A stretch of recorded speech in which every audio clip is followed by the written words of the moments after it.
Bismillahirrahmanirrahim. Assalamualaikum warahmatullahi ta'ala wabarakatuh. Kita mulakan dengan Ummul Kitab Al-Fatihah. A'udzubillahi minasyaitonirrajim. Bismillahirrahmanirrahim. Alhamdulillahi rabbil alamin, arrahmanirrahim, maliki yaumiddin, iyyaka na'budu wa iyyaka nasta'in. Ihdinas siratal mustaqim, siratal ladzina an'amta 'alaihim ghairil maghdubi 'alaihim waladdallin. Amin. Alhamdulillahi rabbil alamin, wassalatu wassalamu ala asyrafil anbiya'i wal mursalin sayyidina Muhammadin wa ala alihi wa sahbihi ajma'in.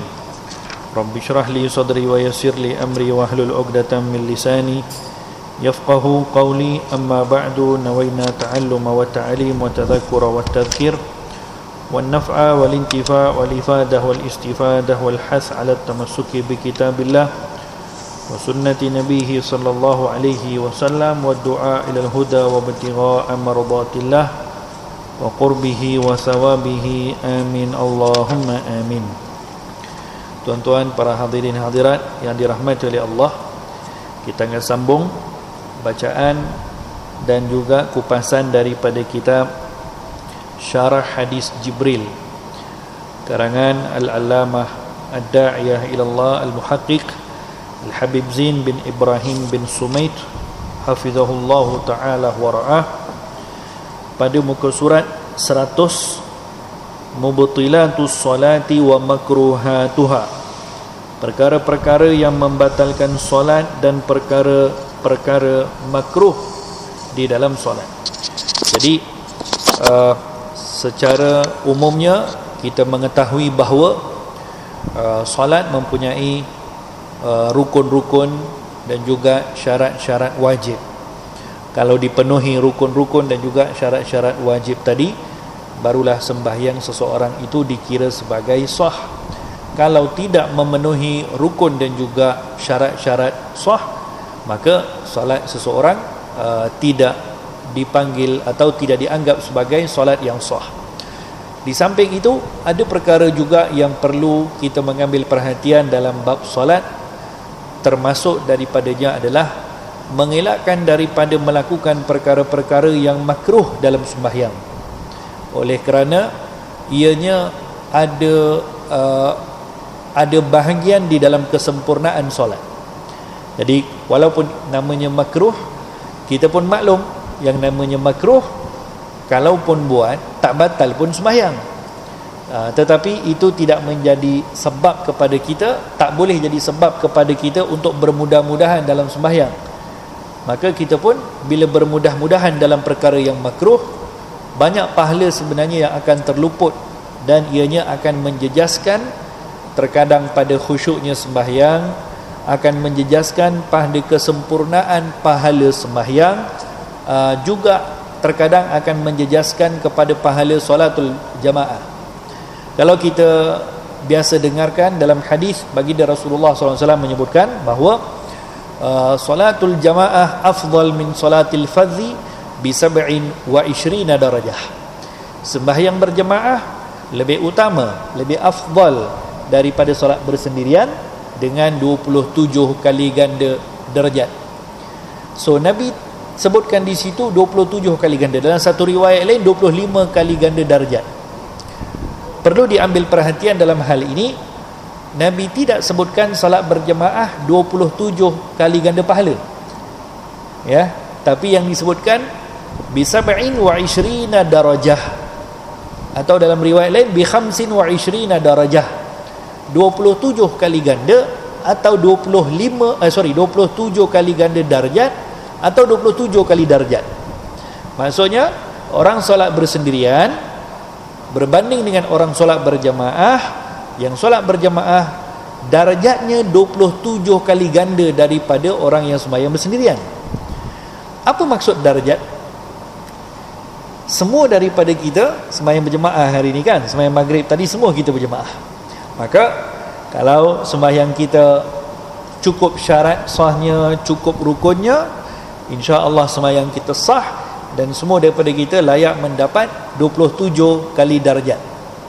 27 kali ganda darjat sembahyang berbanding kalau kita sembahyang maghrib berseorangan. Tapi semua daripada kalangan kita ni 27 kali ganda yang dapat masing-masing berbeza. Setiap orang dapat 27 kali ganda, tapi nilai 27 tu masing-masing berbeza. Of course berbeza. Imam pahalanya tak sama dengan makmum. Yang berdiri betul-betul belakang imam pahalanya tak sama dengan orang yang berdiri sebelah kanan atau sebelah kiri. Yang sembahyang pada saf yang pertama tak sama pahala dengan sembahyang pada saf kedua.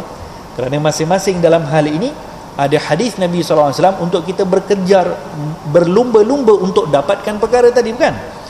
Ataupun orang yang tadi sembahyang maghrib datang pertama sekali, dia datang, dia pun waktu azan dah ada dalam masjid, kemudian di antara azan dengan iqamah dia solat 2 rakaat qabliyah, kemudian dia pun tunggu sambil berzikir tahiyatul masjidnya, menunggu untuk iqamah, kemudian setelah iqamah dia pun bercepat-cepat dalam berdiri pada safnya, imam pun takbiratul ihram, habis imam takbiratul ihram disusuli dengan takbiratul ihram orang tadi, maka bukankah orang seperti itu berbanding dengan kalau ada daripada kalangan kita yang terlewat datang masbuk 1 rakaat, masbuk 2 rakaat, atau masbuknya sampai dia dapat join dengan jamaah yang pertama didirikan dalam Masjid At-Taqwa tadi, yang diimamkan oleh Al-Fadhil Ustaz Saufi tadi, yang dia dapat tadi adalah tahiyat akhir saja.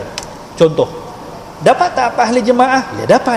Tapi adakah pahala jemaah dia sama dengan orang tadi yang datang daripada awal, daripada azan, daripada iqamah, takbiratul ihram pertama dengan imam? Ya of course tak sama. Tapi dia dapat 27 kali ganda? Ya dapat 27 kali ganda. Yang ini dapat 27 kali ganda? Ya dapat 27 kali ganda. Mana boleh sama? Tak boleh sama. Jadi apakah maksud masing-masing dapat 27 kali ganda dalam berjamaah tapi berbeza darjat 27 kali? Sebab tu Nabi sebut di sini bisab'in wa 20 darajah. Berbezanya adalah pada darjat, bukan pada pahalanya, tapi pada darjatnya berbeza-beza. Maksudnya darjat tadilah ikut kepada kelas-kelas tadilah. Yang saf pertamanya, yang saf keduanya, yang datang awalnya, yang sembahyang dengan mengamalkan sunat-sunat sembahyangnya, atau yang sembahyang dengan khusyuknya, yang sembahyang dengan lengkap dia punya segala apa yang dituntut, sudah pasti berbeza dengan yang masing-masing kadang-kadang ada terkurang dalam sembahyang. Inilah perkara yang akan membezakan darjat setiap orang kita bila mana kita berjaga-jaga dalam perkara-perkara seperti perkara-perkara yang makruh dalam sembahyang. Jadi lebih banyak kita meninggalkan perkara yang makruh dalam sembahyang, maka lebih tinggi darjat yang kita akan dapat. Sebab itu setiap daripada kalangan kita berbeza dia punya darjat pahala yang akan diperolehi. Syekh Fahmi Zamzam hafizahullahu ta'ala wara'ah, beliau ketika mengupas dalam soal macam mana setiap orang dapat 27 kali ganda, tapi 27 kali ganda masing-masing berbeza. Jadi beliau bagi satu sifir yang mudah untuk faham. Katanya, kamu bayangkan sahaja, lepas kamu sembahyang berjamaah, setiap daripada kalangan kamu dapat sampul duit. Yang datang awal ke, yang datang yang datang kemudian ke, yang datang paling last ke, atau yang datang dia dapat berjamaah sebelum imam bagi salam sekalipun, yang penting dia dapat solat berjamaah di Masjid At-Taqwa, masing-masing dapat sampul. Sampul yang diberikan sama rata semua, 27 sampul.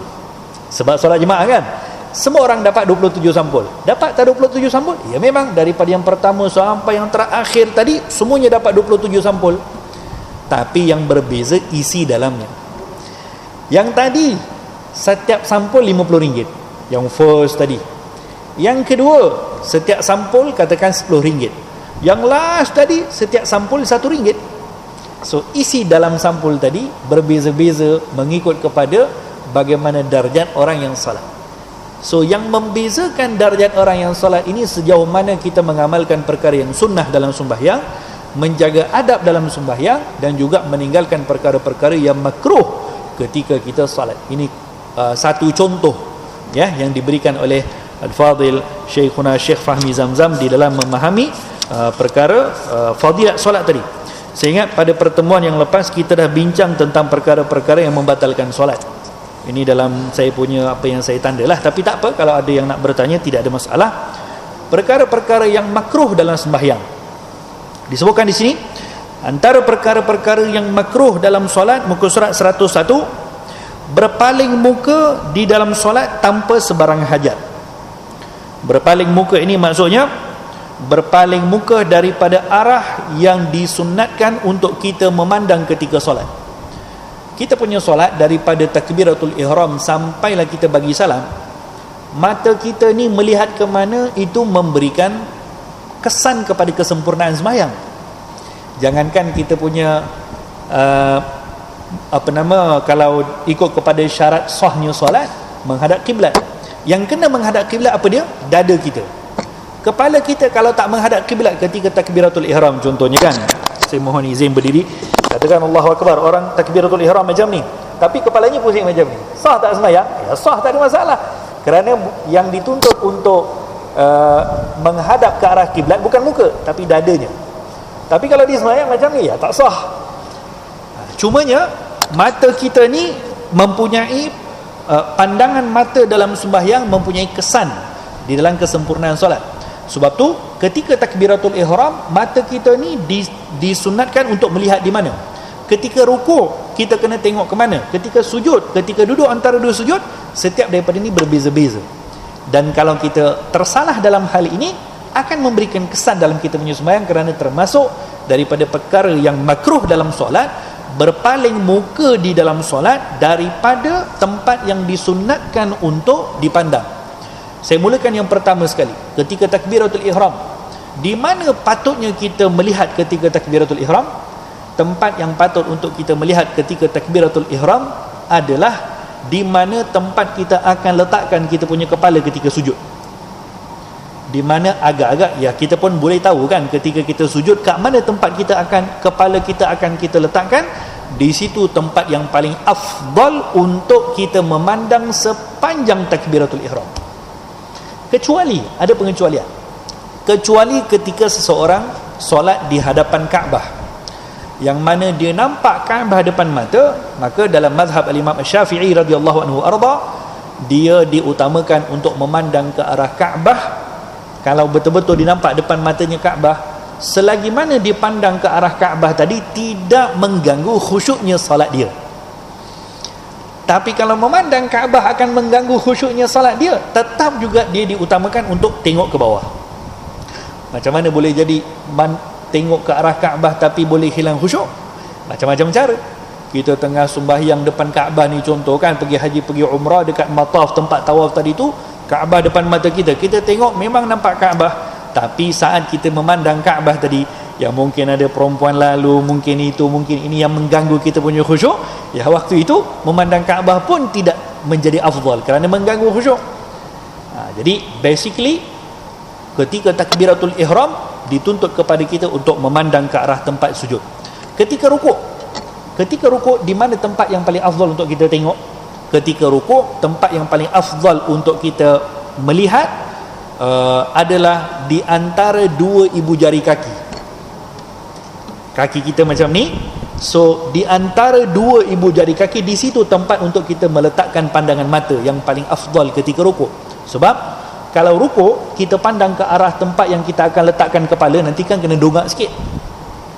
Ketika i'tidal, sami Allahu liman hamidah, tempat yang paling utama untuk dipandang macam sama dengan takbiratul ihram tadi. Ketika sujud, of course lah kena tengok, dan memang mata kita ke arah tempat sujud. Ketika duduk antara dua sujud, tempat yang paling afdal untuk dipandang adalah di antara dua lutut, pertengahan. Ketika duduk tahiyat awal, tempat yang paling afdal, sama juga ketika duduk tahiyat akhir, tempat yang paling afdal untuk kita melihat sebelum mengucap asyhadu alla ilaha illallah. Sebelum ketika kita baca tahiyat, sebelum asyhadu alla ilaha illallah, sebelum diangkat jari ni, kita diutamakan untuk melihat di antara dua lutut tadi.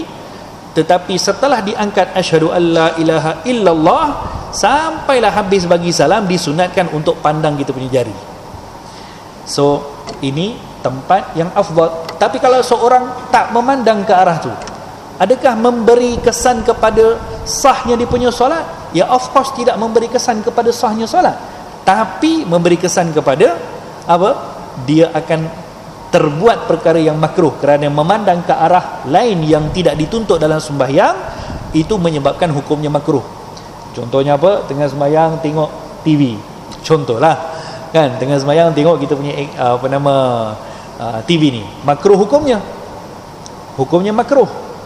Adakah akan mengganggu sahnya solat? Ya, tidak mengganggu, tapi makruh. Apa kesan kepada makruh? Kesan kepada makruh apa dia? Sampul kita tadi berkurangan, duit yang ada dalam sampulnya berkurangan, yakni pahala darajat tadi itu akan berkurangan. Itu yang pertama ya. Perkara yang makruh dalam solat, berpaling muka ke tempat-tempat yang lain tanpa sebarang hajat, ataupun memalingkan pandangan mata daripada tempat-tempat yang dituntut kepada kita untuk melihat. Nombor 2, perkara makruh dalam solat yang kedua adalah melihat ke langit dan apa-apa yang melalaikannya atau mendongak ke atas ketika solat. Hukumnya makruh. Kadang orang sembahyang tengok, Masya Allah, Tabarakallah, cantiknya lampu ni, contohnya. Hukumnya makruh melihat ke arah langit ketika sembahyang. Kerana apa? Kerana itu bukan tempat yang dituntut untuk lihat ketika solat. Tapi kalau ketika berdoa disunatkan untuk angkat kepala ke atas. Dalam solat tidak. Kerana qiblatus solah kita ni, setiap anggota tubuh badan kita ada hak untuk diarahkan ke arah yang dituntut dalam sembahyang. Kita punya mata ada arah tujunya, kita punya dada ke arah kiblat, bahkan kita punya jari ketika kita duduk di tahiyat awal dan tahiyat akhir dituntut untuk sama-sama jari itu semua menghadap ke arah kiblat. Macam kita letakkan, katakan di atas lutut ni kita letak macam ni, disunatkan untuk letak atas supaya semua jari ni boleh menghadap kiblat, bukan tutup lutut macam ni. Tapi kalau tutup lutut macam ni, jari sudah tidak menghadap kiblat. So ini semua ada bahagian di dalam kesempurnaan solatnya seseorang. Yang ketiga, perkara makruh yang ketiga, menahan rambut dan pakaian. Maksudnya di sini adalah, Allahumma salli ala Muhammad,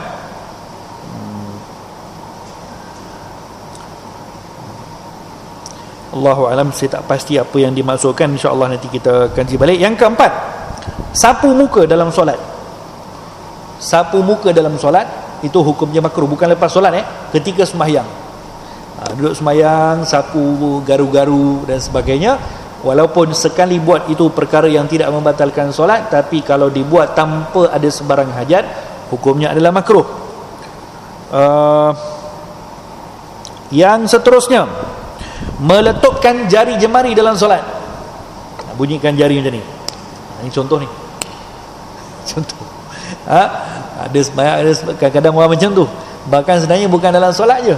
Ketika kita duduk dalam majlis ilmu, ketika duduk di tempat-tempat yang aktiviti yang baik, hukumnya juga makruh untuk kita membunyikan jari kita.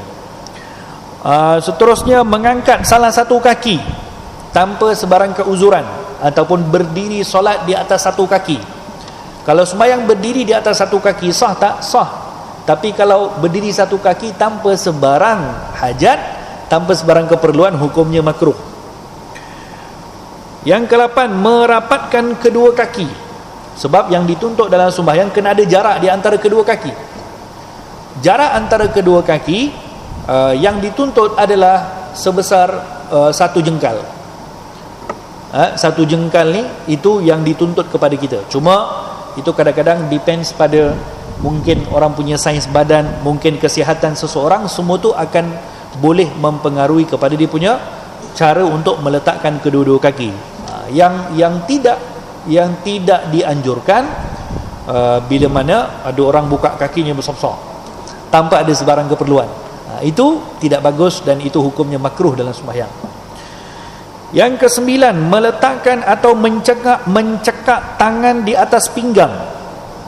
Walaupun ketika mengangkat takbiratul ihram, angkat tangan hukumnya sunnah. Allahu Akbar, kita angkat tangan ni sunat je.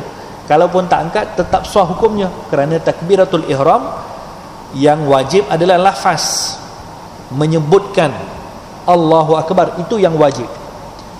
Katakan satu orang dia nak sembahyang, dia tak angkat tangan pun, macam ni kan, Allahu Akbar, tak angkat tangan, sah tak sembahyang dia? Sembahyang dia sah, tapi hukumnya makruh.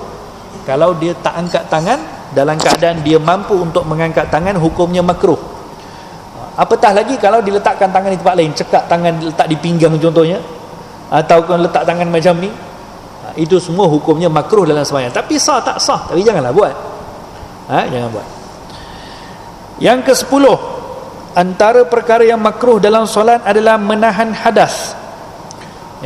Menahan hadas, atau solat dalam keadaan menahan hadas ni sama ada menahan nak buang air kecil atau nak buang air besar. Ini hukumnya makruh. Kerana apa makruh? Ya mestilah dia tak khusyuk, takut terkentut nanti contohnya. Jadi kalau ianya berlaku sebelum dia nak takbiratul ihram, ya lebih baik dia pergi selesaikan dulu. Tapi kalau dah takbiratul ihram, kalau dia rasa dia boleh tahan, tidak ada masalah. Soalnya di sini solat dalam keadaan menahan, maksudnya daripada awal sebelum solat, daripada awal sebelum takbiratul ihram, walhal dia ada masa untuk pergi selesaikan qada hajat dulu, tapi dia tak nak pergi sembahyang dulu. Sebab tu sembahyang dalam keadaan tahan kencing, itu yang makruh. Tapi kalau dah sembahyang dah rakaat ketiga dah nak terkencing dah, kalau dia tahan juga, itu tidak mengapa. Kalau dia boleh tahan lah, tidak mengapa. Bahkan dalam, kalau kita belajar fiqhul jinayah, fiqh jinayat dalam bab al-qadha, dalam bab syarat-syarat menjadi seorang qadhi, seorang hakim yang akan mengeluarkan hukum ke atas seorang pesalah, dalam bab al-qadha, antara syarat yang tidak syarat yang perlu ada kepada seorang qadhi ketika menjatuhkan hukum, dia tidak boleh berada dalam keadaan marah, dan dia tidak boleh mengeluarkan hukuman dalam keadaan dia sedang tahan kencing atau tahan buang air besar. Kerana waktu tu fikirannya tak berapa rasional. Jadi kalau hakim mahkamah contohnya nak mendengar perbicaraan, kalau dari segi hukum fiqahnya lah, dari segi hukum fiqahnya tidak boleh dia mendengar masalah untuk mengeluarkan hukuman, memutuskan hukuman dalam keadaan dia sedang menahan marah, atau dalam keadaan dia sedang tahan nak buang air kecil atau air besar. Sebab fikirannya, fokusnya biar cepat habis. Nanti kan habis semua hukum yang dikeluarkan tanpa rasional. Seterusnya yang ke-11, perkara yang makruh dalam sembahyang, berhasrat untuk makan makanan yang sudah terhidang. Di sini yang datangnya dalam hadis, kalau kita sudah dihidangkan makan secara khusus, disebutkan al-asya qabla al-isya. Al-asya ni makan malam, qabla al-isya, sebelum solat isya. Maksudnya di sini, kalau ketika kita nak solat, dan solat itu adalah waktu yang muwassa', waktu yang panjang. Waktu yang panjang. Waktu panjang maksudnya apa? Seperti solat isya, dan kita dihidangkan makan, dan kita waktu itu ada pilihan, nak solat dulu ke nak makan dulu. Tapi kalaulah kita waktu itu tidak berhasrat untuk makan, maksudnya tidak ada keinginan untuk makan waktu itulah, tetap juga afdal kepada kita untuk solat dahulu. Boleh faham? Jadi jangan disalah fahami hadis Nabi yang Nabi sebutkan, bila mana dihidangkan makan kepada kamu, maka utamakan makan daripada solat. Maksudnya di situ, kalaulah setelah dihidangkan makan dan kamu berada pada waktu solat yang muwassa' waktunya, solat yang panjang waktunya, dan kamu waktu itu berada dalam keadaan sangat berhasrat untuk makan, ketika itu kamu diutamakan untuk makan dan lewatkan solat. Supaya apa? Supaya nanti tidak takbiratul ihram, imam baca surah panjang, dia merungut pula, habislah nasi ayam aku kat belakang, imam ni boleh baca surah panjang pula, contoh. Jadi kan hilang dia punya khusyuk di situ. Tapi kalau solat kita dalam waktu yang pendek, seperti solat maghrib contohnya, tetap juga kalau dihidangkan makan, tetap juga kita diutamakan untuk mendahulukan solat, kecuali kepada orang yang berbuka puasa. Nombor 12, solat di laluan orang, di kubur dan di tempat mandi, hukumnya adalah makruh. Solat di tempat laluan orang, contohnya sembahyang di depan pintu, atau tempat-tempat lain yang menjadi laluan kepada orang, hukumnya makruh walaupun dalam masjid. Tapi makruh di sini bila mana dia solat bersendirian, bukan solatul jamaah.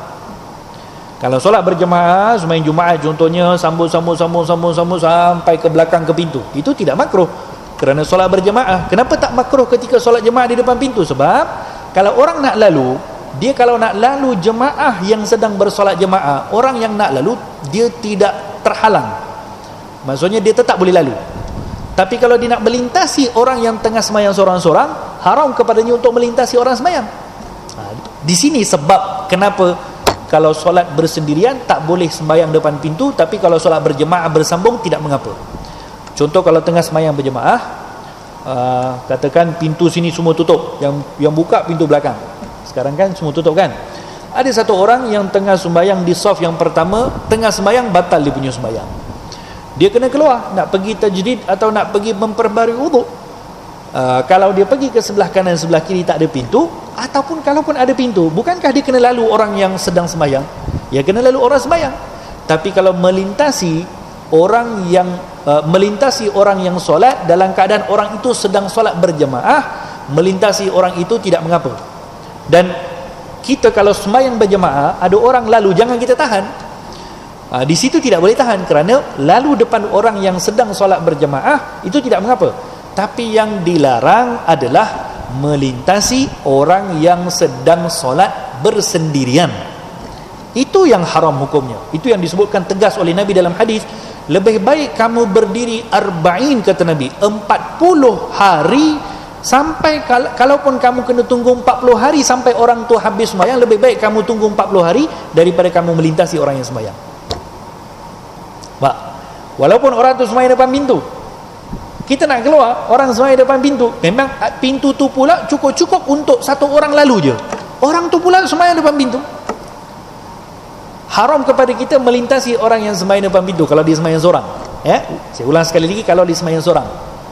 Sebab apa haram? Ya, sebab ada tegas larangan daripada Nabi dalam hadis, larangan sampai sebesar macam tu. Sebab itu dimakruhkan untuk orang yang solat bersendirian untuk solat depan pintu, sebab dia akan menjadi penghalang kepada orang lain, akan menyusahkan orang lain. Tapi kalau solat berjemaah tak apa. Kalau solat berjemaah sampai belakang pintu ada orang nak lalu keluar atau batal wuduk atau apa semua, itu tidak menjadi halangan. Bahkan orang yang solat bersendirian, kalau ada orang yang lalu, dia disunatkan untuk tahan. Kalau ada orang lalu, dia disunatkan untuk tahan. Supaya apa? Supaya dia tidak menjadi sebab untuk orang lain dapat hukum berdosa kerana lalu di hadapan orang sembahyang. Setakat mana kita kena jaga kita punya batas untuk orang lalu? Kalau dalam hadis disebutkan setakat ruang seekor kambing boleh lalu. Kenapa dikatakan batasannya seperti seekor kambing boleh lalu? Yani agak-agaknya macam tu. Ataupun dalam sekadar batas kita punya tempat yang kita boleh letakkan kita punya border lah. Sebab tu sunat hukumnya kalau solat bersendirian diletakkan tanda. Tanda yang paling afdal adalah sesuatu yang menegak. Itu yang paling afdal.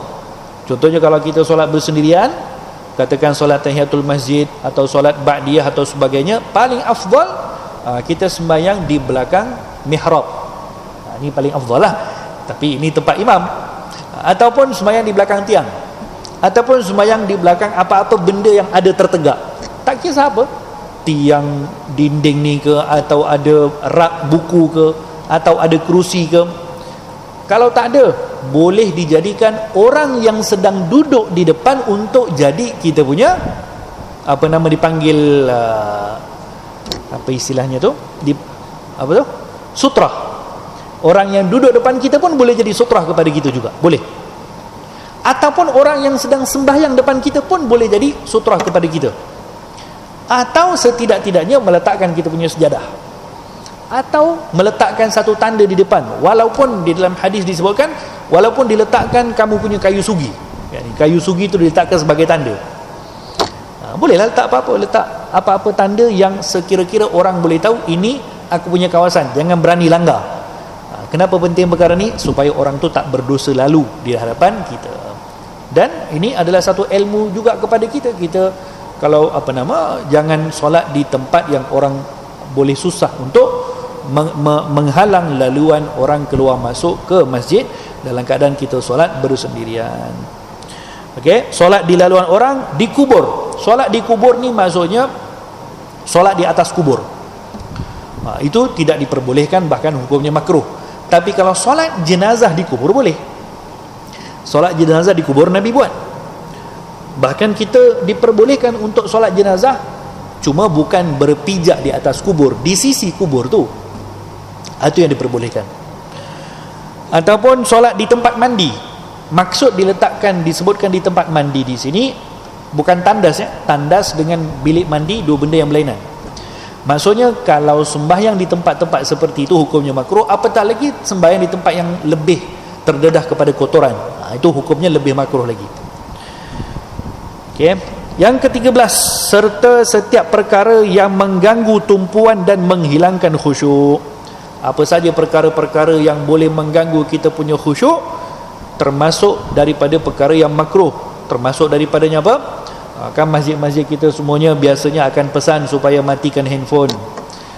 Itu pun boleh jadi perkara yang makruh kalau kita tidak matikan handphone, kerana akan mengganggu kita punya khusyuk, bahkan akan mengganggu khusyuknya orang lain. Kadang-kadang silent sahaja pun kita kena fikir balik, betul ke silent sahaja akan tidak terganggu langsung dengan handphone tu? Kalau silent tapi ada vibrate, mengganggu ke tidak? Mengganggu. Jadi kita punya handphone kan masing-masing canggih kan boleh silent yang tak ada vibrate. Buat macam tu, silent dan tidak ada vibrate. Supaya apa? Supaya kalau ada orang sembahyang, dia tidak akan, kalau orang yang solat, kalau ada orang call ke atau apa ke, dia tidak mengganggu dia punya khusyuk. Okay, ini perkara-perkara yang disebutkan dalam kitab. Sebagai tambahan juga antara perkara yang lain, melebih-lebihkan tunduk atau membongkokkan ketika rukuk, itu juga makruh di dalam sembahyang. Antara perkara yang makruh dalam sembahyang disebutkan dalam kitab Safinatun Najah, tambahan menyingsing kain atau baju. Menyingsing kain atau baju, ini banyak berlaku. Contohnya apa? Apatah lagi kalau kita sembahyang di tempat kerja kita, sembahyang di pejabat. Kalau mungkin ada yang biasa pakai lengan panjang, ada bercekak sini kan, so dia pun ambil wuduk, dia pun naikkan macam ni, ambil wuduk, Allahu Akbar, dalam keadaan bajunya masih lagi disingsing. Menyingsing baju ketika sembahyang hukumnya makruh. Apa sebab makruh? Sebab makruh adalah kerana dia meletakkan nikmat pakaian yang Allah bagi waktu itu dan dipakai bukan mengikut kepada cara yang paling sempurna. Itu sebab makruh dia. Ini baju kalau dah lengan panjang, jangan jadikan lengan pendek. Kalau lengan pendek, pakai lengan pendek. Jadi dia mengurangkan sifat kesempurnaan nikmat pakaian yang Allah berikan pada dia. Bukankah pakaian itu nikmat? Ya, nikmat. Kita beli satu pakaian yang ada lengan panjang macam ni, ada berkancing. Ya, kenapa beli baju yang berkancing kalau tak nak gunakan? Itu kan kufur nikmat namanya. Tak ada orang yang nak beli baju yang berkancing sini, yang berbutang macam ni di sini, kalau dia tak nak pakai. Jadi memakai pakaian seperti mana pakaian itu dengan sifatnya yang sempurna, itu ada dia punya keutamaan dia. Dan mengurangkan sifat pakaian tadi ketika solat, hukumnya makruh. Bukan di luar solat kalau di luar solat tak ada hukum lah, tapi ketika solat. Jadi afdal kepada kita, kaum lelaki lah khususnya, bila kita sing-singkan baju ketika nak ambil sembahyang, sebelum nak angkat takbir tu turunkan balik. Yang lipat-lipat seluar tu turunkan balik. Supaya apa? Supaya kita tidak menanggung hukum makruh dalam sembahyang. Termasuk daripadanya, kata guru kami ketika syarahkan kitab ini, termasuk daripadanya kalau butang baju dipakai dengan cara yang tak betul, itu pun boleh termasuk daripada memakai sesuatu pakaian dan mengurangkan adab kepada pakaian tadi. Contoh, normally kalau kita pakai baju, macam saya pakai jubah ni, ya paling tidak pun pakai butang sampai sini lah. Yang ini ada sebagian pakai, sebagian tak pakai. Normal lah. Secara normal, tabiat pakaian kita, butang yang di atas kita tak pakai. Jadi itu secara normal. Tapi kalau ini butang ada 1, 2, 3, ada 3 butang. Tapi kalau saya datang sembahyang, 3 butang ni saya buka, itu bukan normal. maka sembahyang dalam keadaan macam tu hukumnya makruh. Jadi ini perkara-perkara yang remeh, adakah akan mengganggu kepada kita punya solat? Kalau ditanya dari segi sah atau tidak, of course.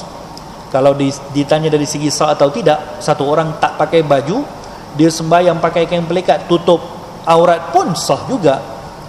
Tapi kan di situ ada pahala kepada orang yang berpakaian dengan pakaian yang bersih, yang sempurna dan sebagainya. Maka semua ini akan memberikan perbezaan darjat orang yang solat, setiap orang yang solat. Okey.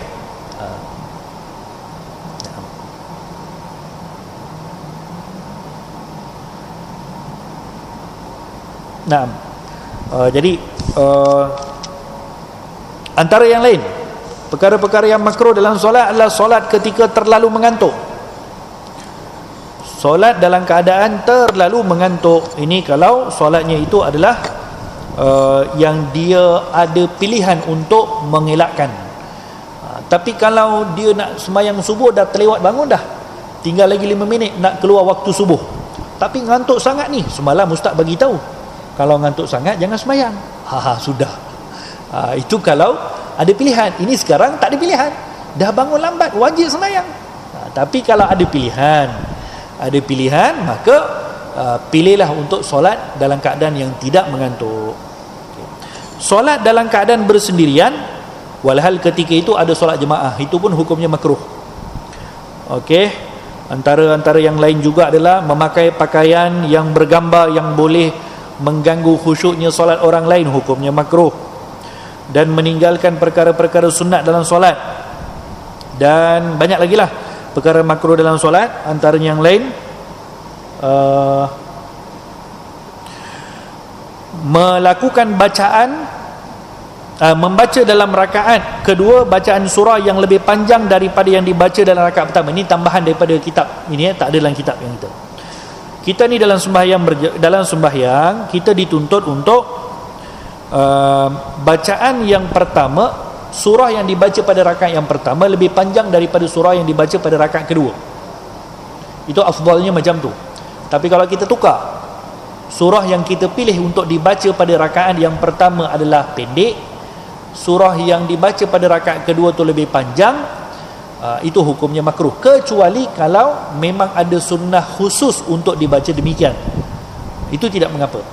Jadi banyaklah dalam pilihan surah ni, banyak perkara yang perlu kita ambil perhatian.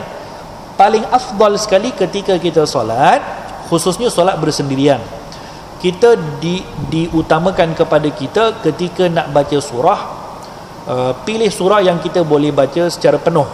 Itu lebih afdal daripada kita baca satu potong. Kemudian surah yang dibaca pada rakaat yang kedua, paling afdal adalah surah selepas daripada surah yang kita baca pada rakaat pertama. Contoh, rakaat pertama baca qul ya ayyuhal kafirun, paling afdal, paling terbaik. Rakaat kedua baca idza jaa nasrullah wal fath, sebab dia waktu itu membaca surah mengikut tertib mushaf. Tapi kalau diterbalikkan, rakaat pertama baca qul a'udzu birabbin nas, rakaat kedua baca qul huwallahu ahad, itu hukumnya makruh. Sebab apa makruh? Sebab dia membaca tidak mengikut kepada susunan tertib surah tadi di dalam Al-Quran. Jadi ini beberapa hal yang perlu kita ambil perhatian. Ataupun antara perkara makruh, membaca nyaring di tempat yang sepatutnya perlahan atau sebaliknya. Katakan sembahyang zuhur dengan asar, kita dituntut untuk baca perlahan, tapi kita pergi baca kuat. Sembahyang maghrib disunatkan untuk baca kuat, tapi dibaca perlahan. Itu hukumnya makruh. Tak batal solat, tak batal solat. Dan makmum jangan tegur pula. Contohnya kita sembahyang zuhur, imam tiba-tiba baca bismillah suara kuat. Imam tu biasanya di sembahyang maghrib, dia pula kena jadi imam solat zuhur, mungkinlah terbawa-bawa baca surah Fatihah dengan kuat. Allahu akbar, bismillahirrahmanirrahim. Buka speaker pula tu. Orang kampung ingat sembahyang raya ke apa ni? Waktu zuhur imam baca Fatihah kuat, jadi imam terbaca kuat. Bolehkah makmum tegur imam? Tak boleh tegur. Makmum kat belakang tak boleh tegur, kerana makmum tidak ada hak untuk menegur imam dalam kesalahan-kesalahan selain daripada kesalahan yang membatalkan solat. Ya, selain daripada kesalahan yang membatalkan solat, makmum tidak boleh menegur imam. Potong allowance boleh. Potong allowance imam sebab banyak salah. Tapi kalau menegur imam dalam sembahyang kerana imam terbuat perkara-perkara yang makruh atau tinggalkan perkara-perkara yang sunat, itu tidak boleh ditegur dalam sembahyang. Okey. Ataupun solat tanpa baju sedangkan dia mampu memakainya, itu juga hukumnya makruh. Solat dengan pakaian yang terlukis dengan gambar binatang ataupun manusia, dan mengerjakan solat di tempat-tempat yang tadilah, seperti tempat lalu lalang, tempat buangan sampah dan sebagainya. Ini semua perkara-perkara yang dimakruhkan ketika solat. Wallahu ta'ala a'lam bis-shawab. Ada soalan? Okey, baik, kita akhiri insya-Allah. Hadza billahi taufik. Allahumma inna na'udzubika min ilmin la yanfa' wa na'udzubika min qalbin la yakhsha' wa na'udzubika min du'a'in la yustajab wa na'udzubika min 'amalin la yuqbal bi rahmatika ya arhamar rahimin. Rabbana atina fid dunya hasanah wa fil akhirati hasanatan wa qina adzaban nar. Wa sallallahu wasallam ala khairi halqi sayyidina Muhammadin wa ala alihi wa sahbihi wasallam. Walhamdulillahi rabbil alamin. Wassalamu alaikum warahmatullahi taala wabarakatuh.